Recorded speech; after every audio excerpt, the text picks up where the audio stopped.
We're going to begin the ceremony for Mr. Shebar today with the Veterans Recognition for his service in the United States Navy. Gentlemen. Thank you for inviting us here today to honor a fallen shipmate. Military honors consist of the playing of taps, the flag folding ceremony, and the presentation of the flag to the family. During the playing of taps, we kindly request that you place your right hand over your heart. And for those who have served in the United States Armed Forces, local fire, or police, please join us in rendering the hand salute. On behalf of the United States Navy team here today, please accept our deepest condolences. Please stand by for rounds of live fire. Oh my God.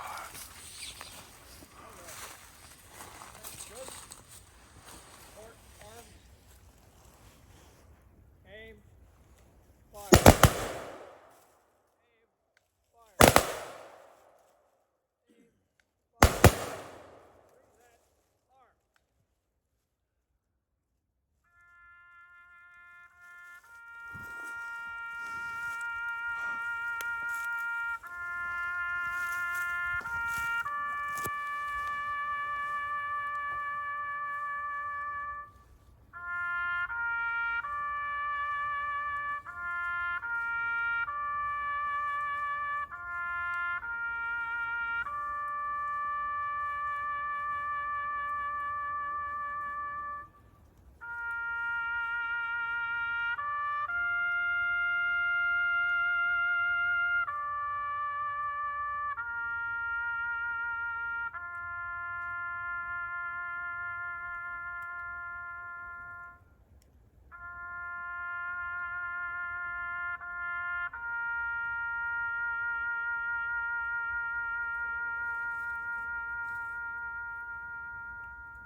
Order. On.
This banner of love and devotion is now being folded as a living memorial of the courageous thoughts of our comrades and when you came here to honor this day.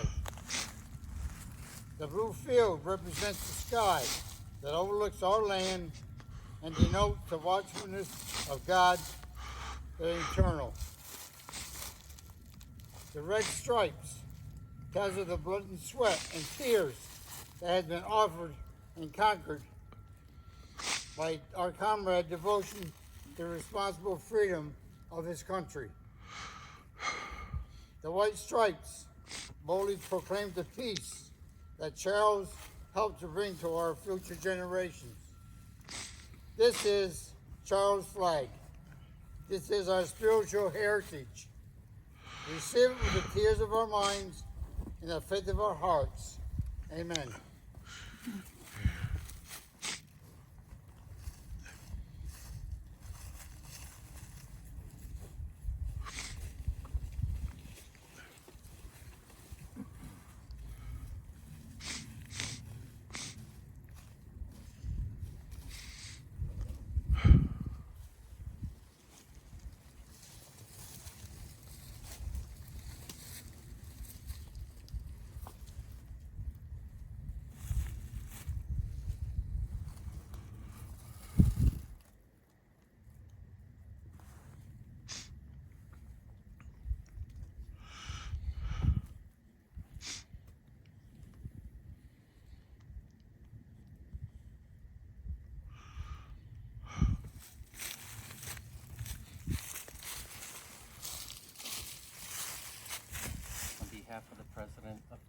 States, the United States Navy, and a grateful nation. Please accept this flag as a symbol of our appreciation of your loved ones' honorable and faithful service to this country. Very sorry. Thank you.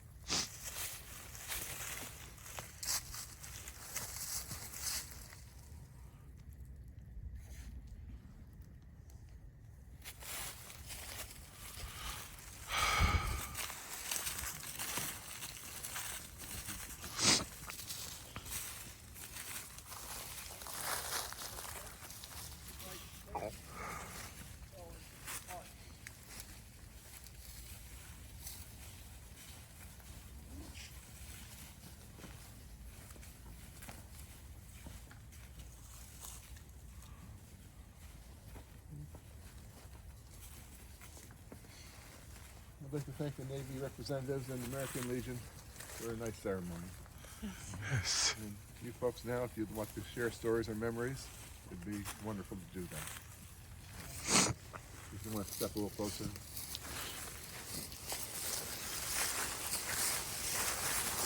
Well, thank you all. Thank you all. Thank you all. My father has been very moved by this tribute. He was a proud Navy veteran. He spoke about it incessantly, as some of you know. So this is something really would have really pleased his, warmed his heart, and knowing that all of us that you were here to join in this moment. Sadly, I'll be beside my mother, whom, as you know, he spent 63 wonderful years with and loved her unconditionally, incessantly, and spoke about her daily throughout the day. And the last few years were, since her passing, were very difficult for him. And I'll miss him, love him to forever. You know, he's really just missed him a lot. So thank you all. Larry.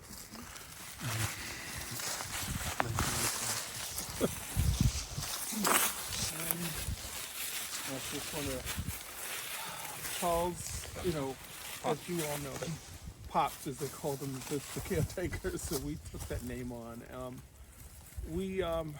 We loved him, and he was a pain in the ass, you know, because he was so spoiled. But we miss every part of it, you know, because Charles and Joya were so dynamic, and we learned so much. I cannot believe how much more intelligent and sophisticated I feel because of what I have received from the two of them. And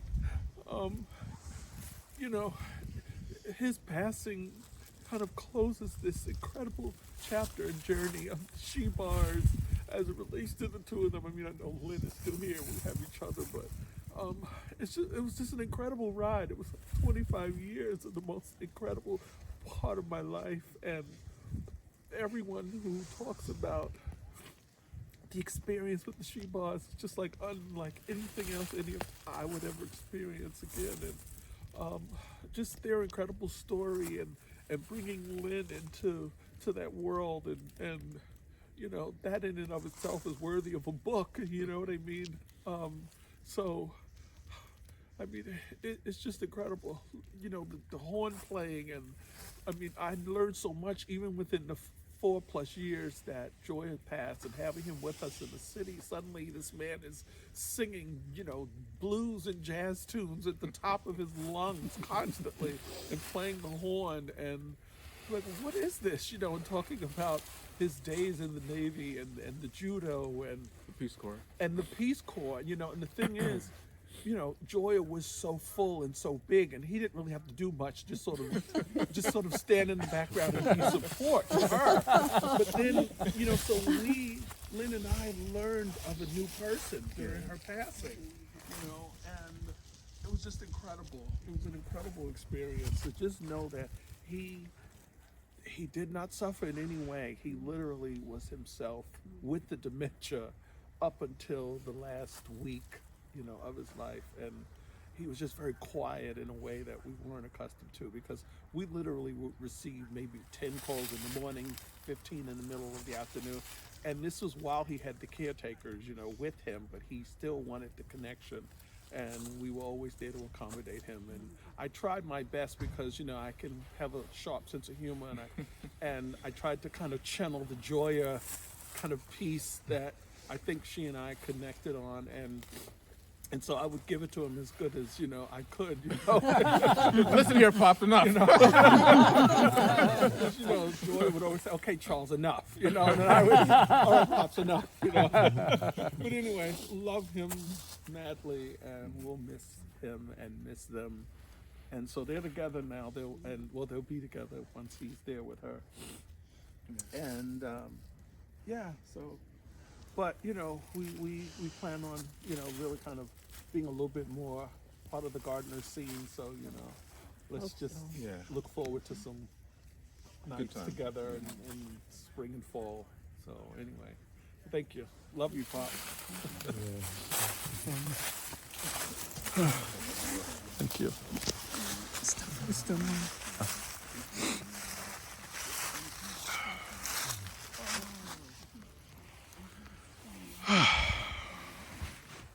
Okay.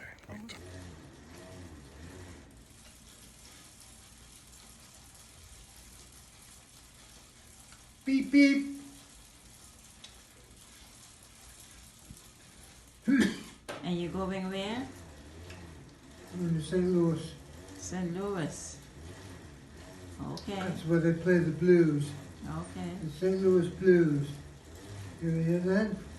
okay. Oh, I hate to see that evening sun go down.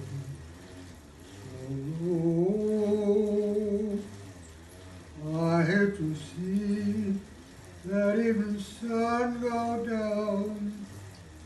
'Cause it means my baby has gone and left this town. Oh, St. Louis woman, you give me the blues. St. Louis woman, what else is new? Oh, well you know, well you know, well you know, well you know, the St. Louis blues has gone and got me down, down, down. St. Louis blues. Fantastic. Bravo, bravo, bravo. Thank you.